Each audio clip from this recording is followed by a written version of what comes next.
Recently, I was invited to speak at a real estate conference called Inman Connect San Francisco, and I was invited to speak on a topic which was called Think Before You Tweet. Inspired by that, I wrote a blog post which was also called Think Before You Tweet. And that blog post has gone on to be one of the most read and retweeted of any blog post that I've written on our blog, which is called p1fran.com.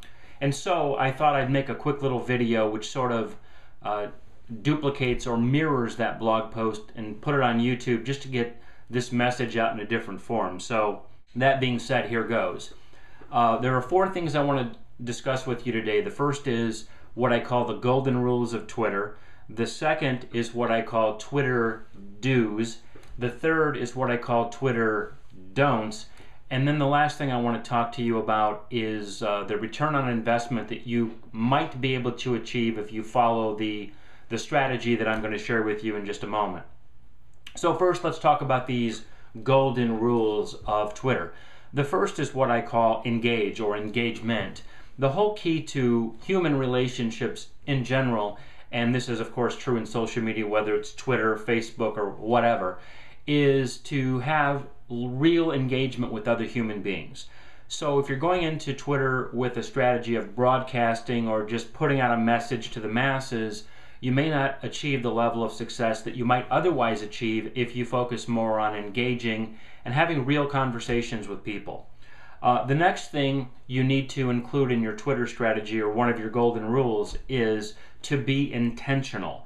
And what I mean by being intentional is having a strategy, having a specific strategy, and making sure, to the extent that it's reasonable, that your tweeting lines up with that strategy. For instance, if you're going to build a brand, make sure that your message is consistently building that brand, and that you're not sending out tweets about how drunk you are at 3 o'clock in the morning at some hotel in Las Vegas, which I actually see people doing a fair amount of time. So have a plan and stick with it. And then finally, the third golden rule of Twitter, and again all social media really, is that digital is forever. Remember that everything you put out on Twitter in theory could survive your lifetime, and just make sure that whatever you're putting out there is something that you would want other people to read. And in fact, there's a tweet that I found from a gentleman named Scott Stratton. If you're heavily into Twitter, you'll know him as Unmarketing. And he writes this: "Don't tweet anything you don't want to see on a billboard with your name/logo on it and your mom driving by." I think that sums this up absolutely perfectly. Digital is forever. So to recount quickly, the 3 golden rules of Twitter are engage, be intentional, and digital is forever. Moving on, now let's talk about what I call the Twitter do's. And I can summarize these quickly by saying that if I write a tweet and it doesn't fall into one of these 4 categories, there needs to be a good reason for me to write that tweet. And these 4 categories are inspire, share, educate, and entertain. Of course, those are very self-explanatory, so I won't say much more other than everybody loves to be inspired and encouraged. So be that person that inspires others. We all like to get in on new information and good information about things. Be that person that shares quality content. We all like to learn. We all like to be educated. Be that person who educates others and leads others to knowledge. Knowledge is very cool. And then finally, we all love to be entertained and amused. Be the person who entertains and amuses, and the world will beat a path to your Twitter account. So again, the Twitter do's: inspire, share, educate, and entertain. The third thing I want to talk to you about is what I call the Twitter don'ts. The first of those is what I call the 3 C's. Many years ago, I took a class at the Dale Carnegie training, whatever that's called, and one of their big rules is what they call the 3 C's. And what it stands for is don't criticize, condemn, or complain. To the extent that you can avoid doing these things on Twitter, you'll have more success. Everybody loves positivity. Most of us are repelled by negativity. Be a positive influence on others.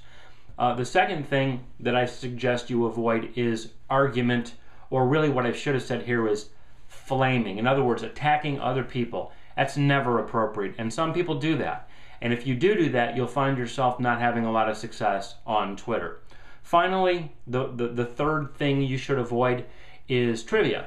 There's a lot of conversation that goes on regarding what the optimal signal-to-noise ratio is in Twitter, and lots of people make fun of Twitter. There have been spoofs made about it where people tweet about, "I found an awesome parking space," or "My Big Mac was unusually good today." These are things to also avoid because there's so much noise in the Twitter space. Again, to recount, the Twitter don'ts are the 3 C's: don't criticize, condemn, or complain, don't argue or flame people, and finally, avoid trivia. Have a solid signal-to-noise ratio. Put out quality content so people will want to read your tweets rather than to avoid them. And then finally, what's the return on investment that you can expect if you follow the type of strategy that I've outlined for you here? Obviously, I can't promise anyone anything. All I can do is tell you the experience and the success that I've had using these basic strategies on Twitter. And here they are. First is I've been named to what's called one of Inman's 50 most influential online. Inman News is the #1 real estate portal website. I've also been named one of Proxio.com's 25 most connected in real estate. And there's something that I'm heavily involved in, my company's heavily involved in, which is called the RTB movement, which stands for Raising the Bar in Real Estate, which relates to professionalism and integrity and competency and having a barrier to entry. And I don't mean to go off on a tangent there, but we have a blog talk radio program, a online radio show, and we've had some of the biggest names in real estate in America on that show. Specifically, we've had a gentleman named Stefan Swainpool, famous author, speaker, commentator, and educator in real estate. Alex Chang, the CEO of a company called Roost. Reggie Nicolay, who's the head of RPR, a major technology project in real estate. Nicole Nicolay, who is also a very well-known blogger and social media personality. And a number of other people. And what's really cool is that we've invited a number of people onto our show, and literally every single person that we've invited has agreed to appear on the show, and that would never happen without the success that I've had in Twitter. Another cool thing that's happened is that I've been quoted in a couple of different books written by Stefan Swainpool.